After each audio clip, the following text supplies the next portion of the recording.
Thank you for coming on the show. No worries. What time is it there? Are you in Sydney? Or where are you Melbourne, yeah. from? Okay, nice. My friend Yes. lives there. Is your Yeah. friend in question Flume? No. I don't think he lives he lives in Los Angeles and I forget if he has a place. I just met him recently, so Yeah, yeah. Because I know that a lot of those artists, like I'm a huge Flume fan. I also think that Flume's one of the best things to come out of Melbourne.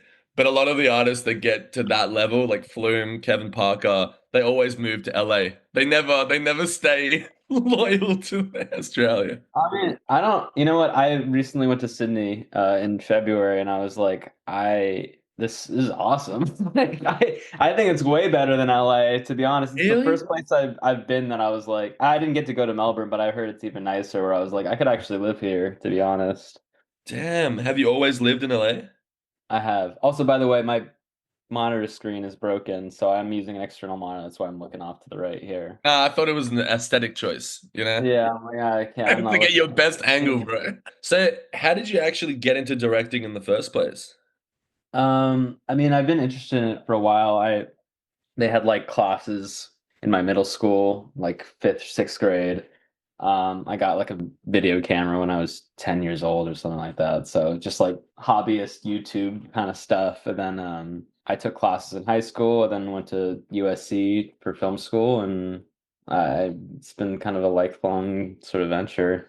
Yeah, and who were the directors when you were growing up that made you want to get into it? I mean, I was recalling recently because someone was asking me about Letterboxd fan. Yeah, that always comes up on the show. Yeah, one of the ones I have on there is Little Miss Sunshine, which I was like recalling Mm. was like the first like art house film, quote unquote, that I like saw was exposed to as a kid, and that definitely like inspired me because it was like the first movie where I was like, oh, this is like making me feel things, you know? So probably that is like my first sort of like introduction into filmmaking as a serious craft. Sean Baker's a good example of that. When you get art house into mainstream, Yeah. it's a really beautiful thing. I mean, in a way, Oliver Stone is also a pretty good example of that too, in his own way. But Oh yeah. yeah, it doesn't always happen, and I feel like a lot of these people aren't necessarily trying to do that. You know, they just their movies are so good that it just automatically happens and connects with people. Yeah, sometimes stuff just sort of resonates. I mean, that those directors never really had anything break out after that. You know, sometimes it's just like a time and place and moment and something that resonates. But I didn't really Yeah, like track directors like as like, oh, deep dive their filmography until like kind of much later. I wasn't yeah, really it's usually that like that involved. with music too. Like people listen to one song from an artist and they love it. It's their favorite track, but they refuse to. There's something about it that they just refuse to go into the actual catalog because maybe they're scared that they'll be disappointed.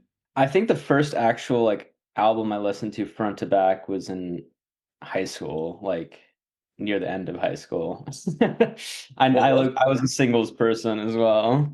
Because Yeah, like what was I iTunes, like I was just like, I'm not gonna spend $10 on anything. I'll just buy the one thing that I like, based on the 3-second preview I could get. So that album that was the first album you listened to from front to back, what was that album? It was Yeezus. Oh, really? Well, yeah. Yeah. I'm not a fan of him anymore, but that is a no skip album. I've been chatting to all my mates about no skip albums because Fantana Yeah. always fucking does it. Um, yeah. I mean, Yeah, that one. Flume comes up a lot in that as well, and Peggy as well, as like no skips. Like every single thing they do is usually just a banger.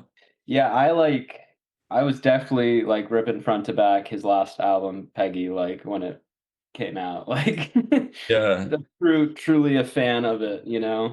Well, yeah, you were a huge part of that rollout. Same with Brooks, who also was on the show. Like both of you, like have your DNA all over that release.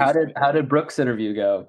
It was incredible. It was a really heartfelt and really like beautiful chat. I think it comes out next week or the week after. They're a David Lynch fan, and the guy that I had co-hosting is a huge like lives and breathes David Lynch. So it was just like the perfect pairing as well. They're super sweet. And I guess they might be in the Sabrina Carpenter video coming out next week. I don't Yeah, I know. saw that on their story, and I was gonna ask him. Like, is that like, are you excited because you're a fan, or are you excited because you're fucking in it? You know, Sabrina Carpenter comes up on this show a lot. Obviously, I haven't had her on the show, but we've had a director, a photographer called Israel Riqueros, who shot I think the first two album covers for Sabrina back in the day Mhm. in 2018. So they're cool. They're really cool. Yeah, I like her music a lot. So, Flume, you did AI Girlfriend, but are you directing for the new album that you just dropped out? No, I didn't do any videos for that. Oh, We just took some pictures, and I had right. a little promo video for the merch.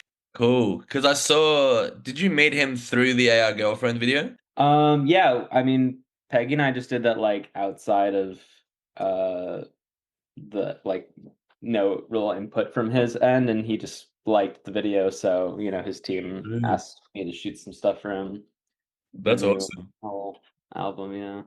Specifically, like I can't talk to you and not talk about the strip club. Not in general, but like the actual you took a robot or quote unquote robot to a club.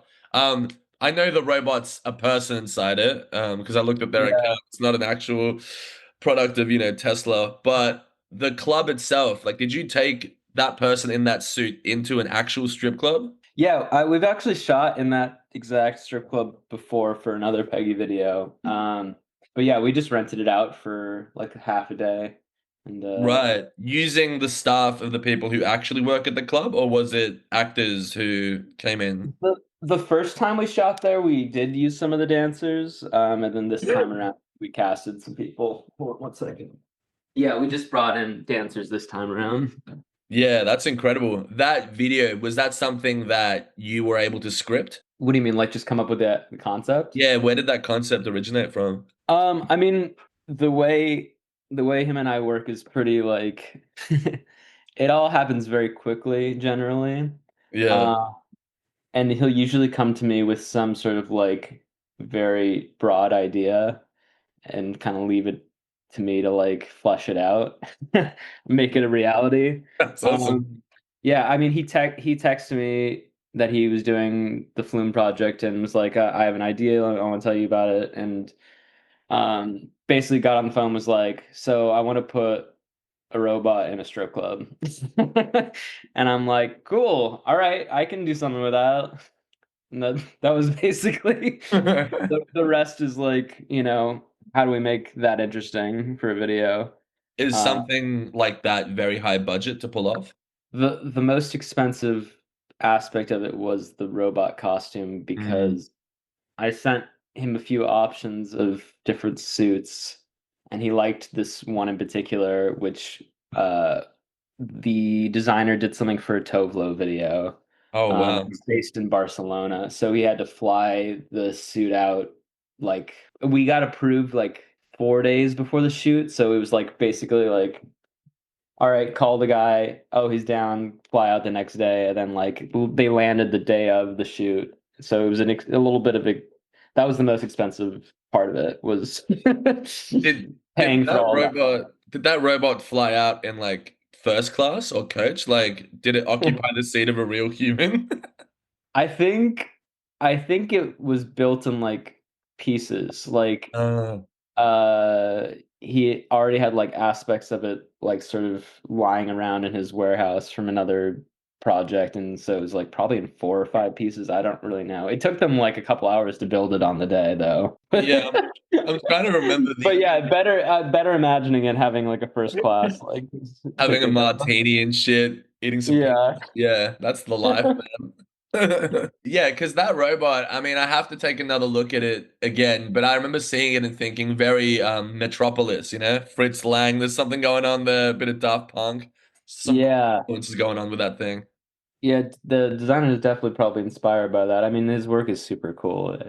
Definitely reminiscent of that whole era of. Also, in regards to the robot and the way it looks and stuff, and it's a very futuristic song, your directing style, the way that you pulled that video off, I don't think I've ever seen a video that looks like that. Can you talk me a bit through how you achieve those kinds of shots? Because it looks insane. I mean, we shot on a bunch of different formats, which is probably a lot of the like sort of chaos of what it looks like. We shot on Ember, which is like the super slow motion stuff. Yeah. We shot on some first generation like digital camera. You can shoot like tape on it as well. It has like the option, but it also shoots on these like very uh like first gen sort of digital drives, which I love the way that looks. And then we're using Insta 360s as well, which I love playing with those things. They're so fun. Um, and then also this like shitty Chinese body cam I got on Amazon was like the POV cam for the robot. True. So Yeah. you were able to integrate some crappy camera that you got from the internet along with all these like really cool pieces of gear because Yeah. it all looks seamless. It's very fluid. Yeah, I mean, I just like a bunch of different sort of texture, and I the last video I just shot for this artist Dev Lemons, we Oh, only used this those shitty Chinese body cams, which I don't know, it's fun to play around with those like really Temu ass cameras because they have interesting sort of artifacting about them. yeah. Yeah, Dev Lemons is incredible. You're not referring to the trash can video, are you? That's a different one? Trash can. There's one where she's rolling around in trash cans. Like she gets into a trash can and they like kick it. And No, the video oh is you yeah, directed that though, right?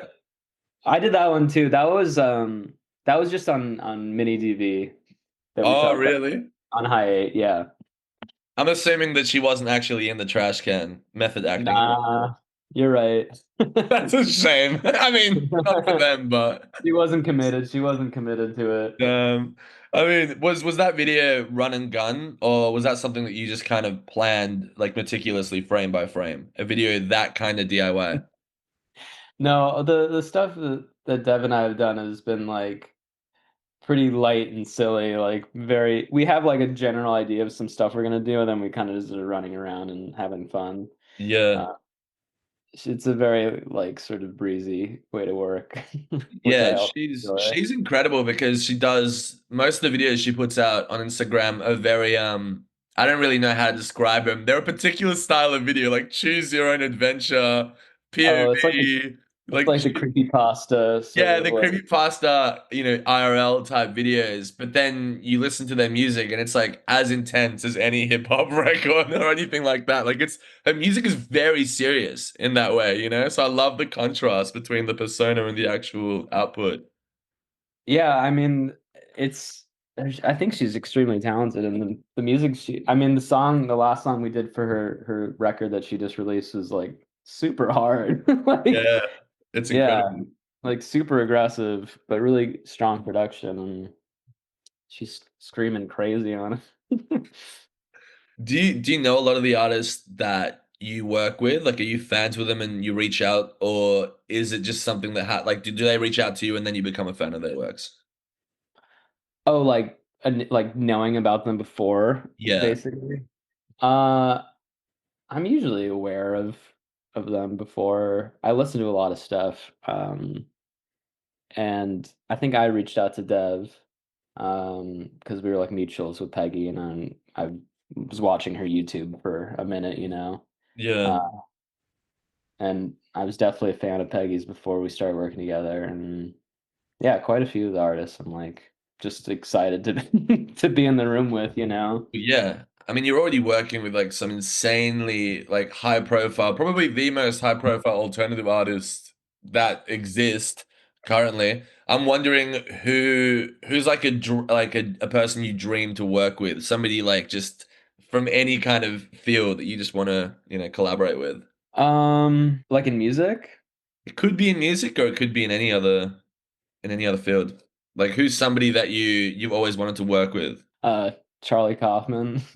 That would be fucking crazy.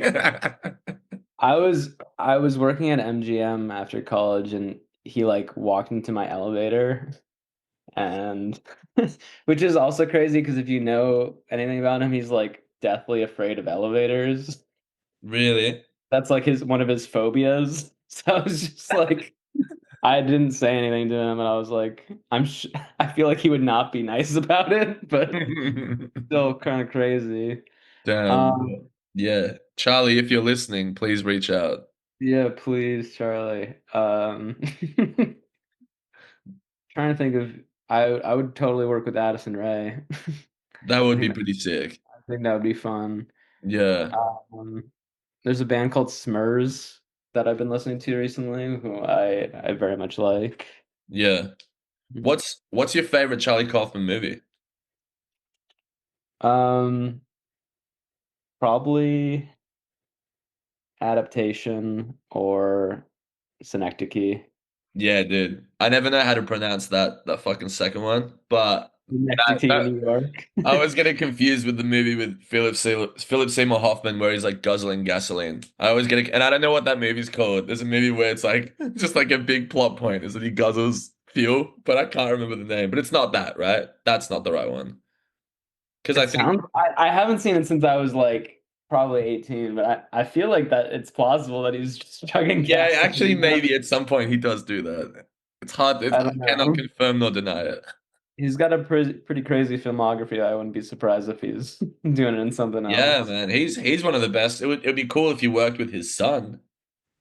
True. His He's son's killing it, dude. Like, I think I've only seen him in Licorice Pizza, but I know he's done yeah. other stuff. Oh, he was in that SNL movie too, I Yeah, believe. the SNL movie's kind of all right. It's like a good plane movie. That's when I watched it on the plane. But I think I also watched it on a plane. I don't think anyone's not seen it on a plane. I think even the robot stripper watched it on the plane too. But Yeah. It was all right. I'm like, if you a huge fan of SNL, then I guess sure. you're not single-handedly, but you guys are making experimental rap sexy again, one frame at a time. Yeah.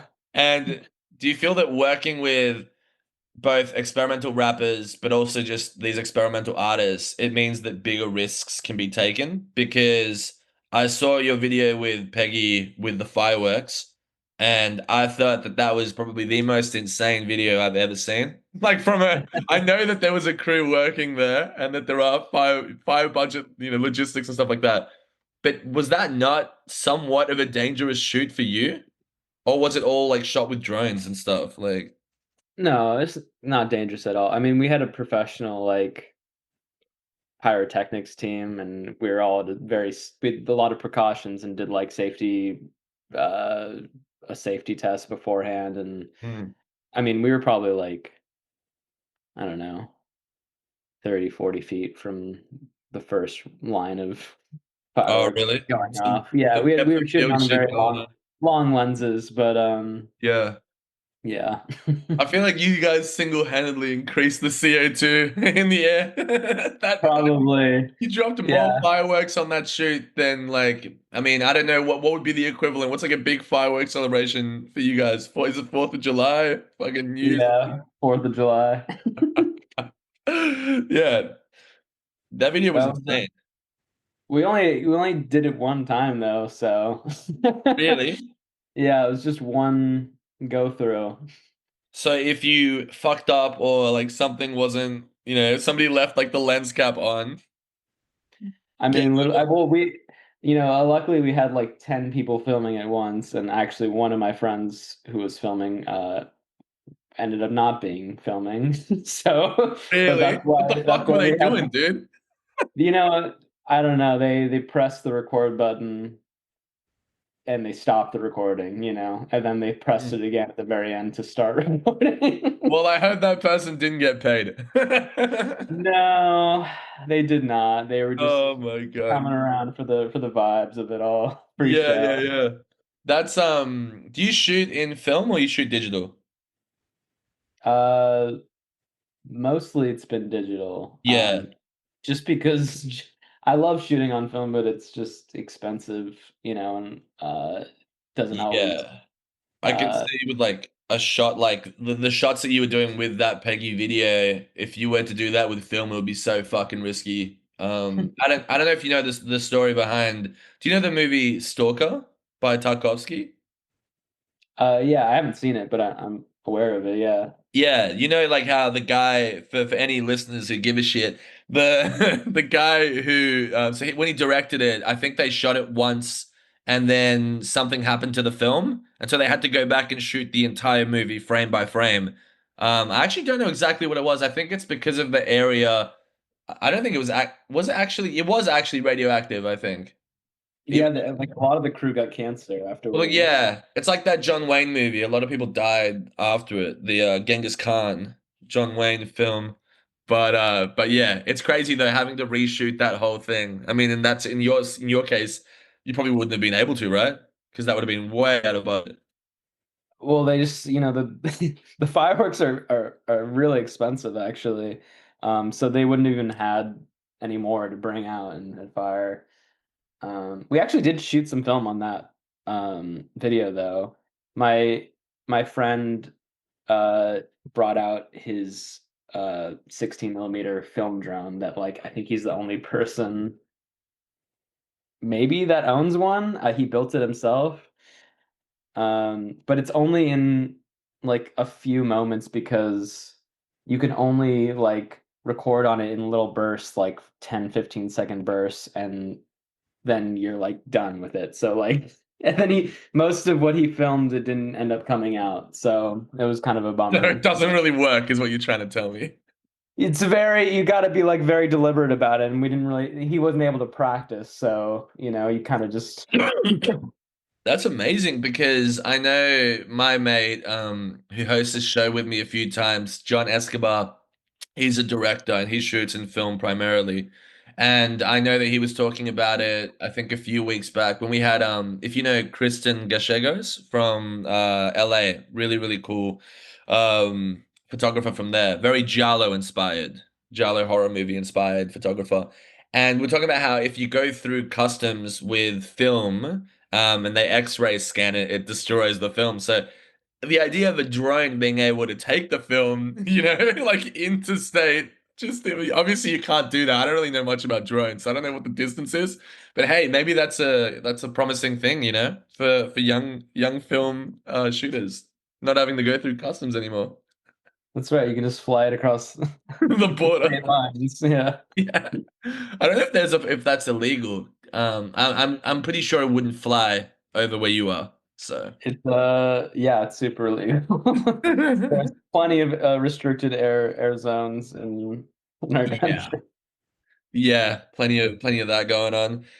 What about the Lay Down My Life video? I have to ask you, was that Holy Mountain inspired?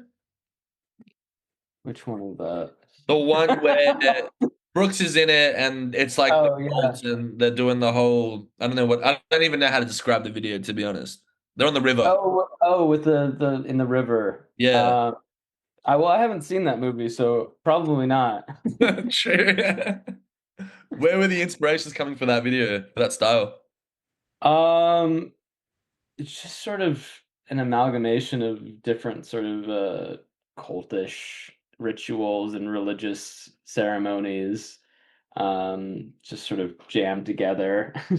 Wasn't a particular like film reference or anything like that. It was just, I heard the song and I was like, this is just what it feels like to me, you know? Yeah. Damn. That'd be cool though. You should definitely check that movie out. It's It's insane. it's been on my list for sure. Yeah.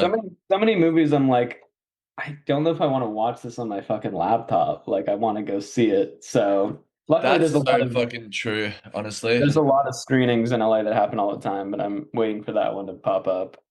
Yeah, like I watched I was just waiting for my mate to finish his washing and he put on Sinners and I for some reason I didn't go see that for the entire time it was here. It was here for like 3 months in the cinema, in IMAX, at the theater, and I just decided to watch it on my mate's shitty fucking computer with like barely any volume, you know what I mean? So like barely any actual like film experience to it at all. And I thought it was okay, but I regret not watching that movie the way it was supposed to be watched. It's just not the same. Hot take, I didn't really like that movie. Yeah, I mean, also hot take. I thought it was okay. I'm a big fan of From Dusk Till Dawn, and I think that and that I that That's I am too. I was like, this. I would just makes me want to watch that I movie. I know. thought it was way more fun. But From Dusk Till Dawn is it has the same issues for me that Sinners has. It's like the first half is really interesting. I would love a whole movie about it. And then once they get into, and don't get me wrong, the set production and the actual way these like creatures look is incredible. More so in Dusk Till Dawn, like the character design and set design is really great there. But once it gets into like the whole shooty, gore kind of thing, it kind of lost me afterwards. And I love gory movies, but I was so hooked with the story. I really wanted to see what these two brothers would do. Yeah, I mean, it's kind of that like I don't know if you've seen Weapons or Barbarian, but like it's kind of that tactic of like, gotcha, like you thought you were getting one thing, but actually it's Yeah. this. Yeah, I haven't seen either of those two movies, but I love the way that those movies are described. It's like, oh, like I can't tell you anything because if I told you anything, it would ruin the experience. Like that's not how a lot of movies worked in the 70s. Like you could tell people key plot points and it wouldn't destroy their whole, unless it's like Yeah. fucking Fight Club or like a movie where the twist is like an M. Night Shyamalan movie. But for Yeah. most movies, they should be able to hold on to their own if you talk about the fucking plot. I've got a few more things to ask you. Specifically, sustainable condoms. Do you choose projects that align with your own ethics and morals? Like, I mean, I'd love to say that I'm like I don't that mean in terms of the condoms themselves. I mean more in the sustainability. Like, it is. I guess it is. I mean, can you save the world through that? Can you improve the world? Yeah, you can, right? Because it's plastic, right? Usually, is it? condoms, what they're made out of. Yeah. I So, mean, this isn't really a um, sex ed class, so I don't know why I'm asking you this shit. yeah, let me educate. No, I that was a friend of mine who connected me with the owner of that company, and I did really like their like mission statement, and I Mm, thought that on top of that, I'm always interested in working on something that I can you know make interesting or at least like have fun with, where it was like, oh, we're doing these products and we want to make like almost satirical like SNL commercials for them, and like I'm always interested in working on something that I can you know make interests. It's usually very regimented and you don't really have a lot of creative leeway. So I basically got to make two comedy commercials for myself, and it was a lot of fun. We did two of them in a day, which is, and this, a lot of projects I end up doing is like, let's do the most amount of things in the least amount of time, but like yeah, it's a fun way to work sometimes. I I don't know what the impact is going to be, but you know, it definitely always feels better to work on things that I resonate with and like can get behind, and it definitely makes the process of making it way, even if it is a difficult process, it doesn't feel like a yeah, chore or painful.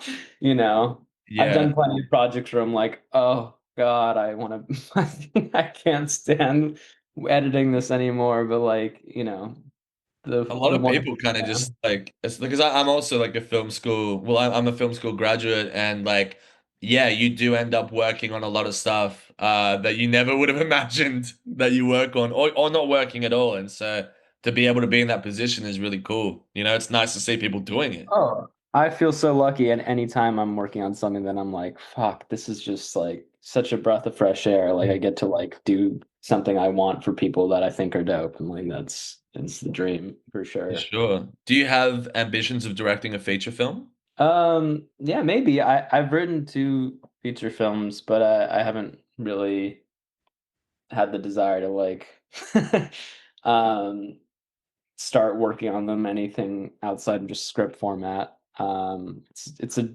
kind of a daunting task making a film. Hmm. I've done three shorts though this last year that I was just editing one of them right before our call, and those are very rewarding and exciting. So I'm excited to put those out in the next couple of months. And those feature scripts that you have, like, what kind of vibe are they? They're both thriller, horror film, comedy. All three of those a little Yeah. bit. Dope, man. I should have asked you what the crazy Wombats stories would have been instead, you know? Maybe that was a better question. Oh yeah. Did you meet them or was that all done like online? That video you did for them with the Waco thing? Um, I've done a bunch of videos for them. I've never met the rest of the band, but I just know Murph or Mm, Murray, the lead singer. Um, and he's hilarious. He's a really funny guy.